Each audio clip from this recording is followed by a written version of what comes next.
નમસ્કાર અને 24 ન્યૂઝ નેટવર્કમાં આપનું સ્વાગત છે। ગુજરાતના સૌથી મોટા સમાચાર આજની બ્રેકિંગ ન્યૂઝ છે। વાવથરાદમાં રેલી દરમિયાન તણાવ વધ્યો, ગીતાબેન નાઈ અને પોલીસ વચ્ચે તુતુમેના દ્રશ્યોનો વિડીયો વાયરલ, રાજકીય ગરમાવો વધ્યો। વાવથરાદ પંથકમાં ગેનીબેન ઠાકોર વિવાદને લઈને યોજાયેલી જનાક્રોશ રેલી દરમિયાન પરિસ્થિતિ વધુ તંગ બનતા ભારે હંગામાનો માહોલ સર્જાયો હતો। આ દરમિયાન કોંગ્રેસ તાલુકા પ્રમુખ ગીતાબેન નાઈ અને ફરજ પર રહેલી પોલીસ વચ્ચે તુતુમેના દ્રશ્યો વિડીયો સોશિયલ મીડિયા પર ઝડપથી વાયરલ થતા સમગ્ર વિસ્તારમાં રાજકીય તણાવ વધુ વધી ગયો છે। વાયરલ થયેલા વિડીયોમાં થયેલી ચર્ચા અને તણાવના દ્રશ્યોને લઈને સોશિયલ મીડિયા પર તીવ્ર પ્રતિક્રિયાઓ જોવા મળી રહી છે। ઘણા લોકો દ્વારા ઘટનાને લઈને ટીકા ટિપ્પણીઓ પણ કરવામાં આવી રહી છે, જેના કારણે માહોલ વધુ ગરમાયો છે। તેમ છતાં 24 ન્યૂઝ નેટવર્ક સ્પષ્ટ કરે છે કે આ વાયરલ વિડીયોની કોઈ પણ પ્રકારની પુષ્ટિ કરવામાં આવી નથી અને વિડીયોની સચ્ચાઈ અંગે સત્તાવાર માહિતી ઉપલબ્ધ નથી।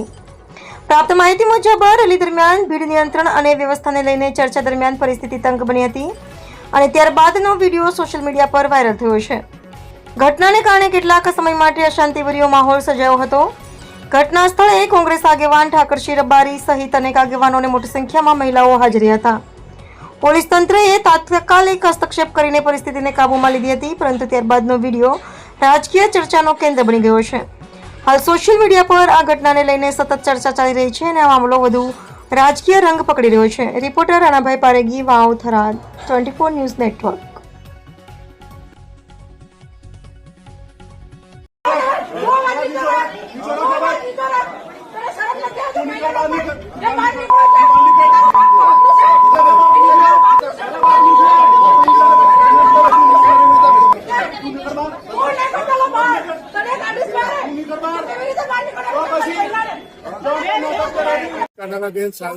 સાંસદ ગેનીબેન ઉપર જે રીતે ભાજપના પ્રદેશ પ્રમુખે અભદ્ર ભાષાનો ઉપયોગ કર્યો હતો, આ વિસ્તારની નારીની આબરૂ સન્માન એના ઘટનામાં અને સાડીના કલરમાં કોઈ પણ સ્ત્રી ઉપર જરા આવી ટિપ્પણી કરતા હોય પર્સનલી ખરેખર ભાજપના પ્રમુખને શોભા ના આપે ત્યાં સુધી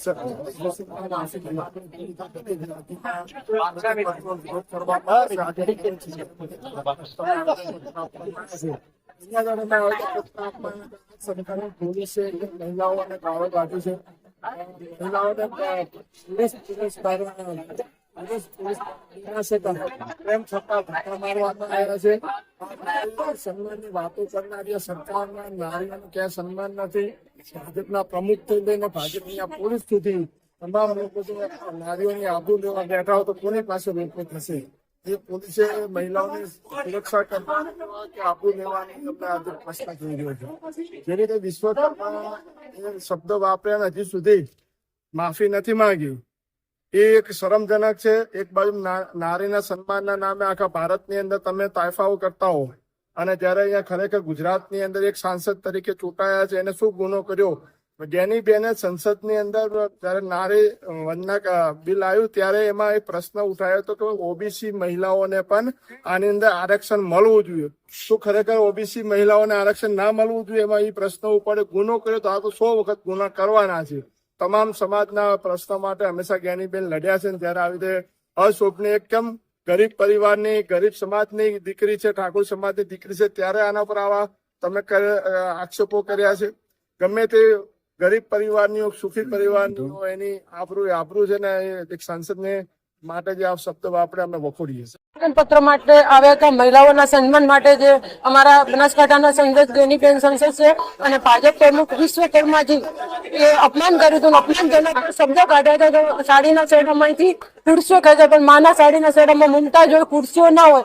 અને અમે કલેક્ટર ઓફિસે પહોંચ્યા ત્યારે ખૂબ જ અફસોસ થાય છે, દુઃખ થાય છે કે આજે એક હું મહિલા આગેવાન છું અને મારી સાથે જો થરાદની પોલીસ ભાજપના ઇશારે મને ધક્કા મારે છે, મને ગાળો દે છે અને ખુલ્લેઆમ મારું અપમાન કરે છે। ખરેખર હવે મહિલાઓની કોઈ જરૂર નથી અને જો માફી નહીં માંગે તો મારે કોઈ જીવવાનો અધિકાર જ નથી, કારણ કે મને હું બોલી નથી શકતી મીડિયા સામે। મને એવી ગંદી અને ગાળો દીધી છે, કોના ઈશારો દીધી છે એ ખ્યાલ નથી, પણ એક મહિલા તરીકે જો આટલું સહન કરવું પડે, એક આગેવાન તરીકે તો આમ મહિલાઓ